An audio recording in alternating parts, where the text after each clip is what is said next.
Hepimizin sıklıkla kendine sorduğu bir soru var. Ben bu dünyaya niye geldim? Niye yaşıyorum? Daha sonra ailelerimizden duyduğumuz, öğrendiğimiz, gittiğimiz okullarda öğrendiğimiz bir takım cevaplar olabiliyor. En önemlisi de bu dünyada yaşarken belli hedefler seçiyoruz ki ağırlıklı olarak bunlar bu dünya ile beraber bırakıp gideceğimiz şeyler oluyor. İşimiz oluyor, ailemiz oluyor, çocuklar oluyor, eşya oluyor. Bir taraftan da az önce bir şey söylediniz. Ölüm mutlak, ölüm gerçek. Bedenin ölümü ortada.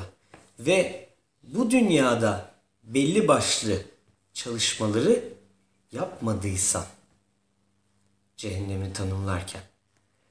Şimdi bu çalışmalar bizlere ibadet olarak bildirildi. Ve bu ibadetleri yapmaya çalışıyoruz. Halbuki bu ibadetleri yaşamak ne demektir? İbadetlere bazen ritüel deniyor ki bunlar ritüel değil aslında. İbadetler ne için vardır? Ve bu bahsettiğiniz çalışmalar ölüm ötesinde yararlanılabilecek çalışmalar mıdır? Bu dünyayı kapsar mı? İbadetler konusunda yine bu anlattığınız kuantum beyin kapsamını nasıl düşünelim, nasıl değerlendirelim? Şimdi kuantum beyin kelimesini kullandığımız zaman esas itibariyle ana potansiyelden söz ediyoruz. Mevcut olan özelliklerden. Bu özellikler değişik bileşenler, özellik bileşenleri halinde neticede belirli aşamalardan geçerek bildiğimiz madde beyin diye algıladığımız yapıyı meydana getirmiştir. Madde beyin diye algıladığımız diyorum yalnız, dikkat edin, burası çok önemli. Çünkü beyin algılama organlarının verdiği bilgiye dayalı olarak onu o şekilde nitelendiriyor, değerlendiriyor.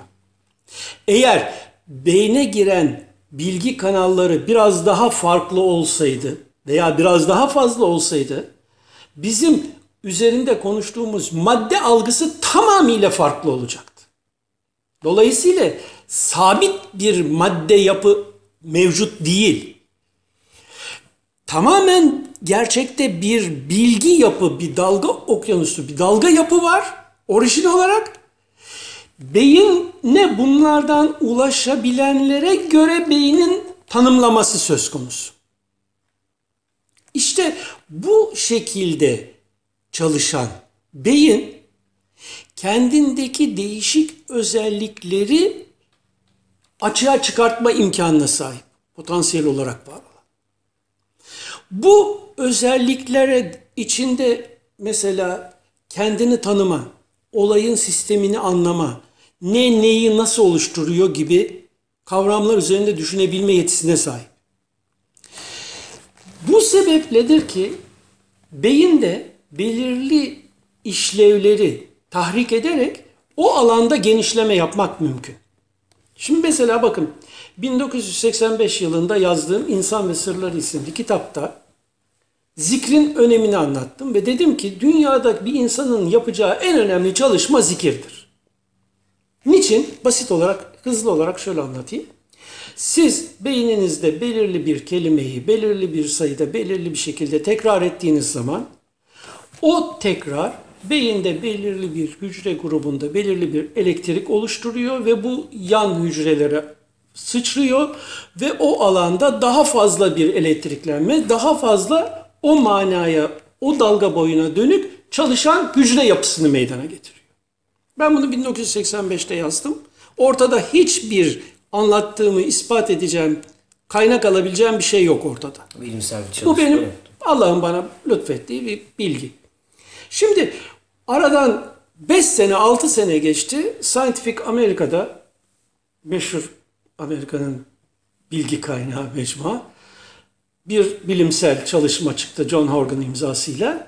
Orada yapılan denekler üzerindeki çalışmaya göre belirli kelimelerin beyinde tekrarı belirli hücre gruplarının çoğalmasına ve o alanda beynin faaliyetinin artmasına yol açtığı geniş bir yazı çıktı.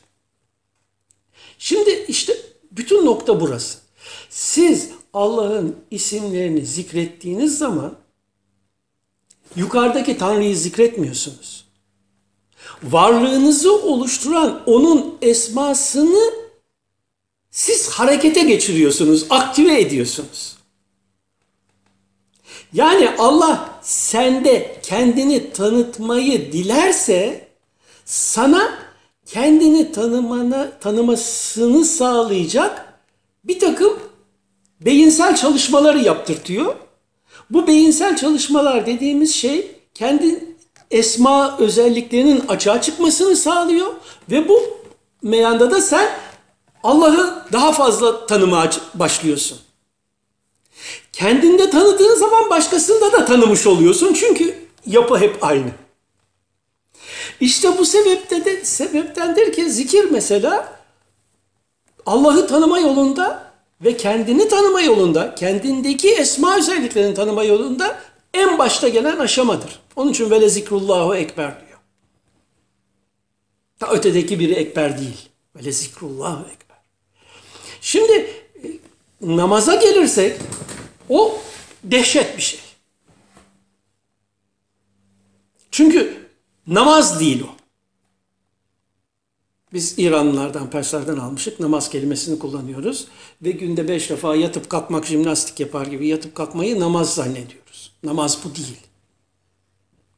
O salat. Yani yöneliş. Kime yöneliş? Rabbine yöneliş. Rabbin nerede?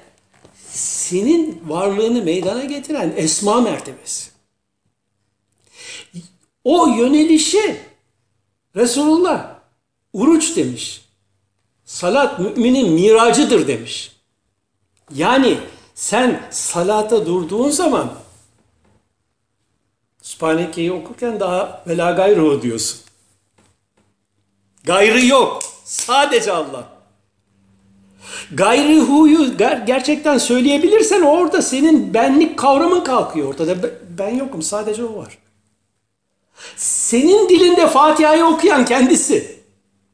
Fatiha'yı okumaya başlarken Besmele'yi çekiyorsun. B. İsmi Allah Rahman Rahim. Yani ismi Allah olan Rahman ve Rahim varlığımın hakikatıdır demektir Bismillahirrahmanirrahim. Varlığı kendini ortadan kaldır, aşikare çıksın yaradan, sözünün karşıtı Bismillahirrahmanirrahim'dir. Besmele çekilmez. Besmele yaşanır. Besmele'yi yaşayan kendisi olur. İşte salat bunu yaşamaktır. Yani salatın salat olması için okuduğun kelimelerin anlamını hissedip düşünmen gerekir. Eğer bunu sadece kuru kuruya okumaksa ben robota da bunları yüklerim. Honda bir robot yaptı. Aynı namaz hareketlerini taklit ediyor. Aynı Fatiha'yı okuyor. Hatta papağan da okuyor. Mesele bunları okuyarak yatıp kalkmak değil. Bunu yaşamak. En basiti benim Ehl-i Beyt'te namaz diye bir sohbetim var. Arzu eden internette web sitesinden Ahmet Hulusi.org'dan izlesin onu. Subhane Rabbiyel Azim diyorsun rükûa ilim. Subhane Rabbiyel Azim derken senin varlığını oluşturan Rabbinin o esma azametini dillendiriyorsun. Yukarıdakine tapınmıyorsun. Senin varlığını meydana getiren o esma potansiyeli, Allah'ın sonsuz kudreti, ilmi, bütün özellikleri senin varlığını meydana getiriyor. Sen bunu hissedemiyorsan Subhane Rabbiyel Azim demiyorsun. Subhane Rabbiyel Ala demiyorsun. Bunu diyebilirsen eğer Semi Allahu limen hamide. İşte orada o hamd edene Allah semi oldu. İşte algıladı. Yani salat kendinden kendini aradan çıkararak yaşanan bir olay. Bütün bunları yaşarsan zaten bütün varlığa bakış ve değerlendirmen de farklı oluyor.